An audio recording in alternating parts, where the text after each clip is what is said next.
It's bad.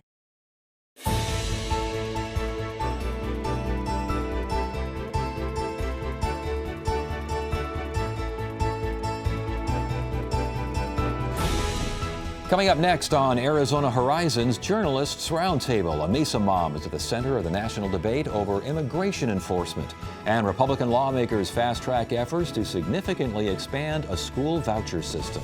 The Journalists Roundtable is next on Arizona Horizon. Arizona Horizon is made possible by contributions from the Friends of Arizona PBS, members of your PBS station. Thank you. Good evening and welcome to Arizona Horizons Journalists Roundtable. I'm Ted Simons. Joining us tonight, Jeremy Duda of the Arizona Capital Times, Bob Christie of the Associated Press, and Hank Stevenson of the Arizona Capital Times. The detention and deportation of a Mesa mother of two makes national headlines. And Jeremy, this is a 35-year-old Mesa mom, again, two teenagers in high school here in the Valley, and she's now in Mexico. What's going on here? Well, she had run afoul of a 2008 law on identity theft, and she'd been used a fake social security number to get employment at a Gulfland Sunsplash. She was raided by the sheriff's office when Arpaio was big on the workplace raids, and she'd gone through the deportation proceedings, and eventually they decided to let her stay. She had to check in every 6 months, I believe. This is under President Obama's directive to kind of focus on the people who were committing serious crimes who'd been here illegally, not really everyone else. But that all changed recently with President Trump's executive order. He wanted to focus deportation on anyone who'd been convicted of any crime or charged with certain crimes. So when she had to go check in this time for her 6-month check-in, she got brought in for that. Now she's in Nogales. And is this the first deportation after Trump's executive order? Well, it's the first one that was really super high profile. And obviously, she knew that she was likely to be deported. Her family, her lawyer went down there with you. A lot of media went down there. It got national news. You know, a young mother being torn apart from her kids, that's exactly what a lot of the immigrant community has been feared. And a lot of supporters of the immigrants who've been here for many years have been very fearful of this. Now, President Trump said that he was going to crack down on violent offenders. That the actual order, though, expands that to almost anyone who's got a conviction or a valid deportation order. So Obama's decision to let folks who had valid deportation orders but were low-level offenders, that's gone. If you're a low-level offender and you have a deportation order, you're automatically going to go. If you have a violent conviction, they're going to target you, and you're going to go, which is what Obama did too. But I mean, the problem is there's only so many immigration agents to go around. And that was Obama's argument, which is, listen, we need to focus on the people who are really doing violent crimes. It's arguable whether this woman being convicted of a felony for ID theft, for getting a job to support her kids, meets that. And Hank, we have a video of a press conference that this woman had with her children. Once she was in Mexico, they had to go down there and join her for this press conference. This is the impact on the immigration debate in Arizona.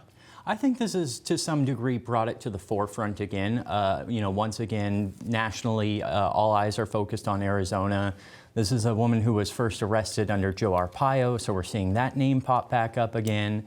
I think Democrats want to use this as a talking point. Even at the Capitol, it's come up a few times. It just kind of brings us back to the days of 1070, 2010, when this was all the rage, talking about illegal immigration, how to handle it at the state level. Now, it's kind of at the federal level where it belongs, but it's back on the forefront. And in a sense, this is kind of the result of illegal immigration being at the forefront in Arizona, those many years ago, and back in the days and even before the days of 1070.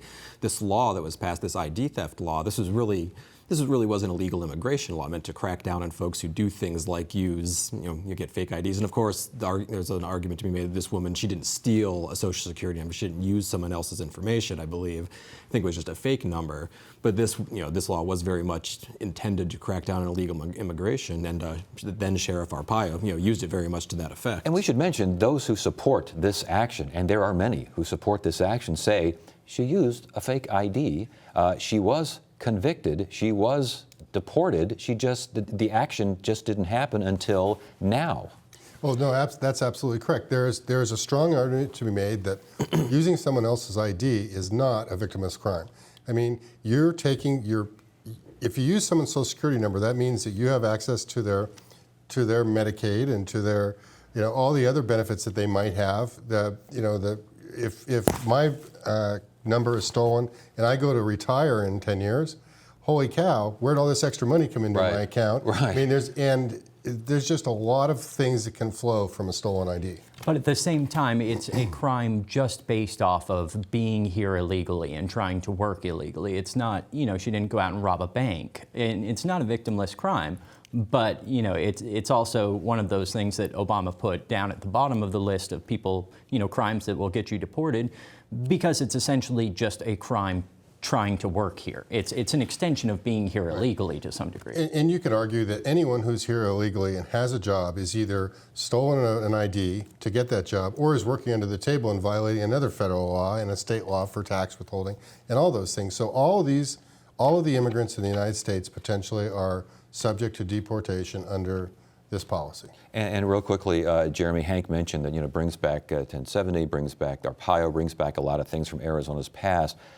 Have we heard anything from the governor? I know he's very interested in the state's image. A lot of lawmakers are interested in that image as well.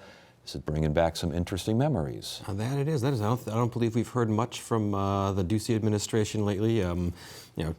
He took a while just to come out with an opinion on this big executive order in the first place. But I would certainly expect the debate to kind of start ramping up now, especially if the way this revolves around a state law. Yeah. And he was at the border yesterday with the new Homeland Security Commissioner, Border Patrol Commissioner, touring the border. So, he's got an issue. He wants tougher border security. He may not be quite so vocal on whether he wants 10% of the Phoenix residents to be pulled up and deported, or whatever the number is, 1%. Who knows? We should mention we have a New York Times reporter, Fernanda Santos, going to be on this program Monday to update us what happened over the weekend, and just for the entire story, she's been reporting on it as well. So stick with us Monday for that. Let's continue here, Jeremy. Republicans are fast-tracking this idea of a voucher expansion. When I say voucher, I know folks don't want to call it a voucher, but it is a voucher by any other name, and this would really expand this program. Sure, this empowerment scholarship account, I believe, as the folks like to call it, you mentioned really a voucher. There's bills in the Senate and in the House to do this. Senate committee just passed one yesterday, and this would, as you mentioned, dramatically expand what's been a fairly small program that incrementally increases every year, where if you pull your child out of a public school, you get the money that otherwise would have gone to that school, and you can use it to go to a private school, you can use it for homeschool supplies, you can use it for pretty much whatever educational purpose you want. Now that program is capped at 5,500 students right now and limited to small numbers, kids in failing schools, kids with disabilities, military kids, kids on tribal reservations. This would expand it to everyone, but about 1.1 million students over the course of about 4 years. Hank, is there a large outcry for this expansion?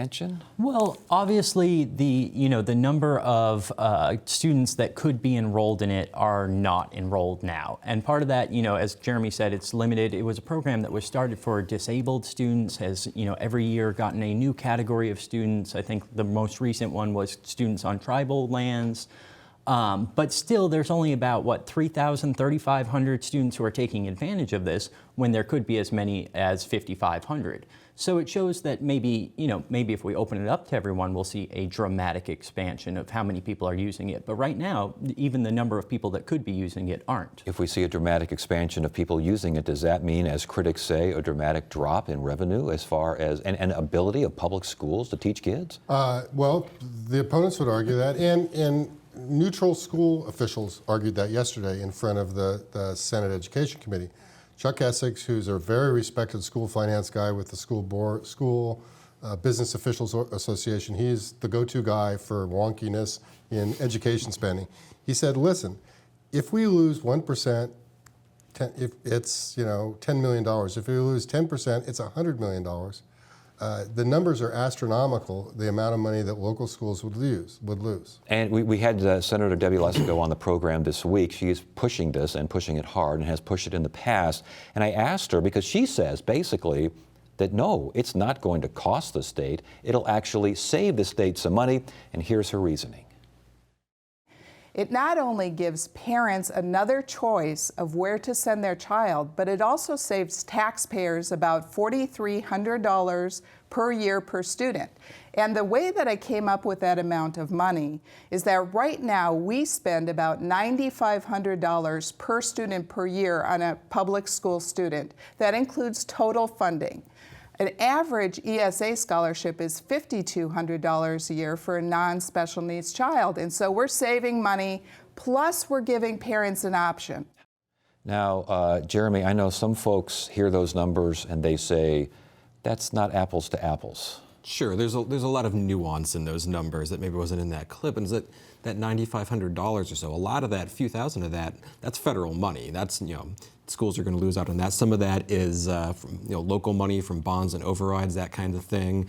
And whereas Senator Lesko is claiming, a few $1,000s savings per student for the kids who take this, other folks, I believe the Arizona School Boards Association, argue that because of the differences, because of the different pots of money, the state's actually losing I think about $1,100, $1,200 per student for everyone who goes into this. And that could be a problem when this thing goes up for a vote on the full Senate floor. And that's kind of technical too, but the way it works now is if you go to a public school, you get state funding of about $5,200 a year, like she said. If you go to a charter school, you get additional assistance.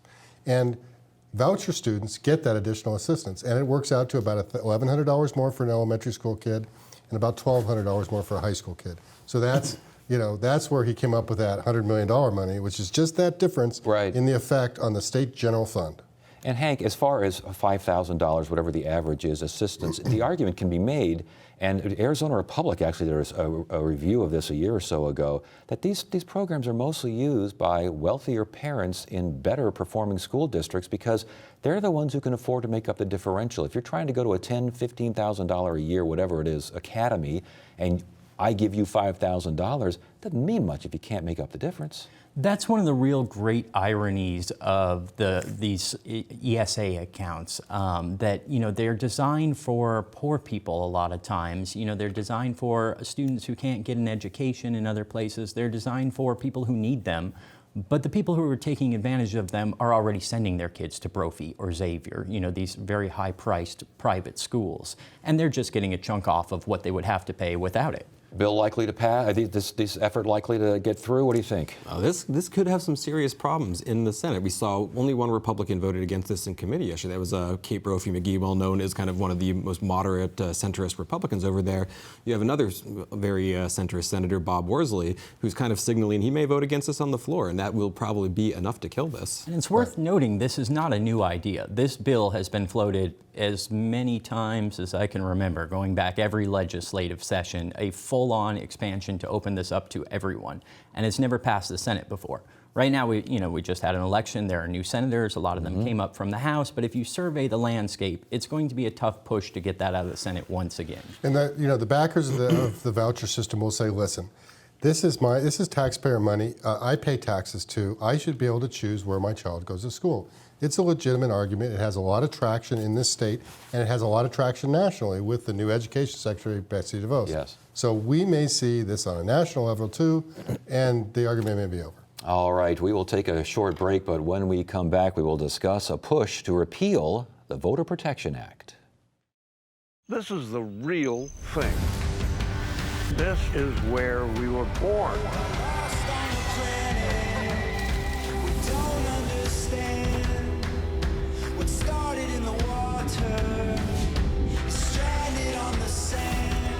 One of the amazing things about the history of life on Earth is it keeps learning new tricks. The animals, the plants, no, it gets in your blood.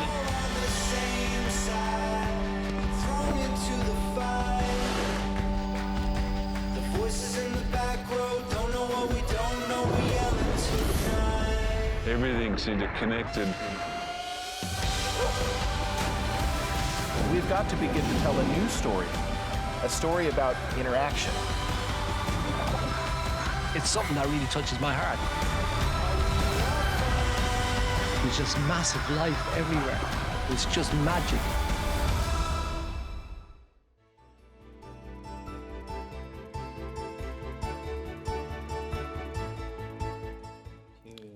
Yeah. We are back, and let's talk about this push to repeal the Voter Protection Act. A continuing resolution there in the House, Hank, 2002, repealing Voter Protection Act. I mean, you're basically asking voters. Yeah, imagine that on the ballot. Repeal Voter Protection Act referred by the legislature. This act protects you from us. Take it away. Yeah, exactly. So it's a really tough sell, and everyone at the legislature realizes that. This also is not a new idea. This has been floated before about repealing the Voter Protection Act, and it's never gotten out of the legislature because, frankly, they know it's going to fail at the ballot, and they don't want to drive voter turnout to vote against that referendum. So, but that's just one of the many ideas kind of messing with the Voter Protection Act this year, or the initiative process at large. There is a real push by Republicans, and that's kind of a steady thing, but this year they're being joined by the Chamber of Commerce, who is really upset about the passage of Prop 206, the minimum wage increase. And they're trying to make it harder, first of all, trying to make it easier for the legislature to change voter-approved measures and try to make it harder for voters to approve initiatives in the future. And let's just define terms here, Bob. The Voter Protection Act requires the legislature to have 3/4 of a majority in both chambers to change what the voters have approved at the ballot box. That's correct, and they can only change it to further the purpose. So they can't gut a measure. They can't say, oh, that minimum wage of $10 or $12 an hour you passed, we want to roll it back to $8. They can't do that. They could make it better. They could raise the minimum wage, but they can't diminish it. And that really hamstrings the legislature, and it's a Republican-controlled legislature, has been for years, and they do not like that. They don't like that, Jeremy, but they honestly believe the voters will say, no, we think you know best. I'm not sure. I mean, to hear them talk over the God knows how many years about doing this, you'd think they really do believe that this power should go back to the legislature. I mean, I've heard statements like, oh, people have lost faith in the initiative process, but I've really seen no evidence of this. I feel, the legislature certainly has lost faith in that because the voters keep passing things that they really dislike, like the minimum wage increase. But I can't imagine that this is really going to get much traction with the voters. And you have to realize why the Voter Protection Act is there. The Voter Protection Act is there because the voters passed initiative in the 1990s, and the legislature said, we don't like that one, and they repealed it. So they got a revolt on their hands, and now they're stuck with it. And it's worth noting the legislature can repeal voter-approved measures. They just need the voters to go along with it. They can at any time refer a measure to the ballot that says repeal Prop 206, the minimum wage thing. But then they would have to get voters to buy in on it. And, they can't do that a lot of times. And so this is not likely to go anywhere, but the initiative process is really under attack in the legislature. So right now, a lot of candidates, initiative signature gatherers, they go around and they collect signatures. You have to have 150,000 valid signatures to get a voter initiative on the ballot. They want to add a whole bunch of rules that would make it nearly impossible, or change the whole system. Right now, people are paid by the signature. They don't want that to go away.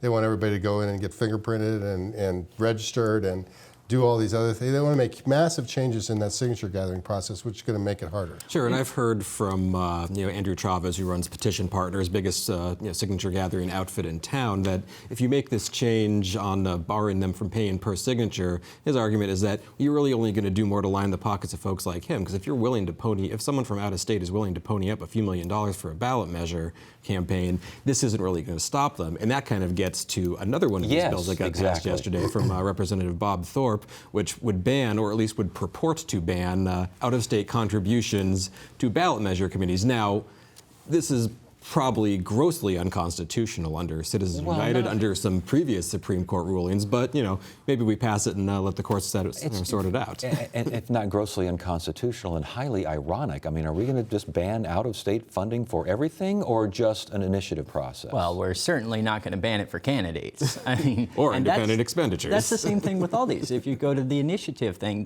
or the signature gathering bill, that only applies to the initiatives. If you're gathering signatures for candidates, there's no change. So it's really hypocritical in a lot of ways that these changes they want to make are to, things that candidates use as well. Candidates hire signature gatherers all the time. And we should mention these continuing resolutions. These are things that voters will have to decide on. Right. They can throw it out there. They can vote on anything they want, but the voters have to change this themselves. That's right. And every year there's a whole bunch of these that work their way through the legislature, and they end up at the end of the session, and the leadership decides, okay, what do we really want to send to the voters? Whether these make it out or not, I don't know. I think there's enough concern among the Republican leadership and the rank and file about the initiative process that these may actually go. It may backfire. Who knows? And not all of them have to be referred to the ballot. The changes to the Voter Protection Act do, but the changes to how signatures can be gathered, that's just a straight bill. That can go to the governor's office, be signed, and be law. What about the out-of-state money? Because the idea of out-of-state money supporting a campaign to ban out-of-state money, to me, would be just delicious. No, yeah, that obviously that would not go to the ballot. I could see, someone could do a citizens referendum, bring in a bunch of out-of-state money to defeat it, which would be ironic and delicious. All right. Gas tax hike. We got a House committee that okays a gas 7-1 vote. You don't see that very often. Everyone kind of agrees the gas tax in Arizona pretty low. It's very low. It's 18 cents a gallon. It hasn't been adjusted for inflation in a couple decades. It's really important to the backers that we get this because the legislature doesn't want to raise taxes, so let's let the voters do it. The legislature needs a 2/3 vote of both chambers and the governor to go along with the tax increase. They can't get that out of the legislature. But they are hurting so badly, especially in the rural counties, Maricopa County not so much, but everywhere else, for road money, that they really need this boost to 10 cents a gallon. Yeah, and because this is a referral to the ballot where you'd be asking the voters to do that, they have one added bonus. This does not have to go to Doug Ducey's desk for a signature. And the governor, of course, has pledged over and over again since he started running for governor in 2014 that he will never sign a tax increase. Now, he can twist some arms over there about this, but it seems like it is broadly popular among both parties. 18 cents a gallon since 1991, Hank. It's the same 18 cents. They want to raise it by a dime. The national average is 31. You'd still be below that. The lone dissenting vote was kind of like, it wasn't so much against this, it was like, let's get serious about this and make it some sort of permanent indexing of the tax. Well, and it's worth noting, we're getting much better miles to the gallon now. We're having more electric vehicles, more hybrid vehicles. This doesn't figure out how to tax all that. It just keeps with, it slightly increases our current tax, which is becoming more and more irrelevant as we move to different technologies rather than gas-guzzling SUVs like it was in the 90s. And a smart anti-campaign would say, well, legislature, you've been stealing all the road money for the last 6 years, the Highway User Fund. If you hadn't done that, maybe we'd be in a little better position. Sure, and that's an interesting backdrop to this debate, is a lot of these same folks in the legislature, same Republicans who are supporting this gas tax increase, they're also kind of agitating against the governor because he doesn't want to restore this highway money that the legislature keeps sweeping every year. Maybe this is a good bargaining chip. All right. Hey, I want to jump to a different topic here. On Monday, we'll have Chandler Mayor J. Tibshraeny on the program to talk about this Intel plant, this Fab 42 Intel plant that, with much fanfare, with much hoo-ha, Intel is going to get this thing out in Chandler again, Bob. This is not the first time this has happened. Nope. A previous president also was at this plant. Intel announced this in 2011, said we're going to spend $5 billion. We're going to build a big new state-of-the-art microchip process development manufacturing plant in Chandler. It's going to bring thousands of jobs, billions of dollars in spin-off. The legislature was very happy with that. The governor was very happy with that. President Obama was very happy with that. And now, President Trump's very happy with that. Indeed, and we should mention that the announcement was made in the Oval Office, which is kind of unusual because the plant will be built in Chandler. So President Obama was here for that, but the Intel CEO was in the Oval Office for that announcement. Hank, what keeps us from, again, having a stop down because the market changes? Oh, I don't think anything does. That's what happened last time. It was all set to go. These things take time to get up and running, and by the time it was supposed to be up and running, it just wasn't, and it very kind of quietly fizzled out. And people forget, and now a new round of politicians are ready to take credit for something that may or may not happen. Including President Trump, who's doing the same thing that President Obama did, basically saying this is great for Arizona. Sure, and I remember back in 2011, Governor Brewer trying to take credit for this because of some legislation that just passed, and now we're seeing, same with Obama, and now we're seeing it all over again. It is great for Arizona. It really is. It's a state of the art, world class, $7 billion microchip plant that will create tremendous jobs and tremendous economic growth in the state. And the fact that they built it and it sat vacant for 4 or 5 years is not unusual in the tech world. The market changed. They built that plant originally to make chips for desktop computers. That market collapsed. Now that the market has come back for another type of chip, they're going to put that type of manufacturing in there. Provided that in the 3 to 4 years it takes to build this, to complete this plant, that the whole market doesn't change again. Of course, and maybe they'll have to redo the announcement a third time, and a new president and a new governor can take credit for that one. I see. And we should also mention that Intel is no big fan of the new president's 90-day travel ban, but that was not mentioned at the Oval Office press. Yes, the CEO of Intel was amazingly quiet about the company's opposition. A lot of the big tech companies are very against the new president's immigration plan. They have spoken out about it. Intel spoke out about it, but they didn't speak out about it when they were with President Trump, which is smart if you're a CEO. All right, gentlemen. Good stuff. Good to have you here. Thanks for joining us. Monday on Arizona Horizon, we will hear from a New York Times reporter covering the deportation of a Mesa mother of 2. And we'll meet a Valley dog that's competing in the world-renowned Westminster Dog Show. That's Monday, 5:30, and again at 10 on the next Arizona Horizon. Tuesday, we will hear from state Democratic leaders on the current legislative session. Wednesday, a look at issues affecting the disabled within the African American community. Thursday, we'll discuss the future of the coal-fired Navajo Generating Station. And Friday, it's another edition of the Journalists Roundtable. That is it for now. I'm Ted Simons. Thank you so much for joining us. You have a great weekend.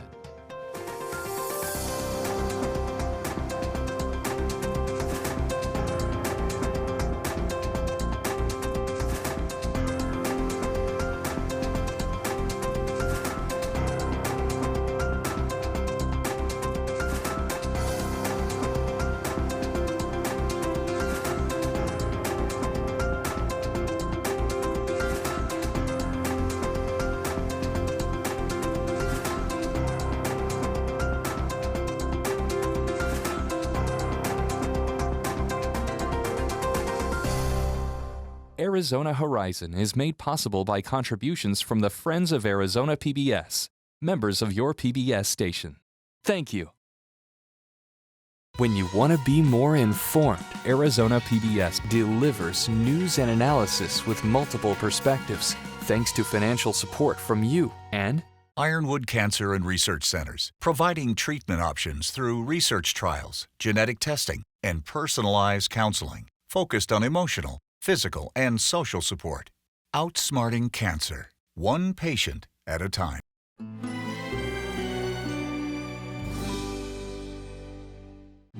Join an all-star salute to Smokey Robinson, the 2016 recipient of the Library of Congress Gershwin Prize for Popular Song, featuring Aloe Black, CeeLo Green, special guest Berry Gordy, and more, with host Samuel L. Jackson. Tonight at 8 on Arizona PBS.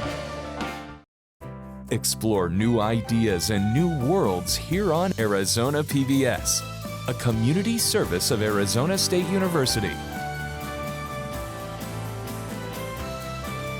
Arizona PBS programming is brought to you in part by the underwriting support of local businesses. Learn how you can support Arizona PBS and grow your own business by reaching viewers like you. Call 602-496-8664 or azpbs.org/underwriting.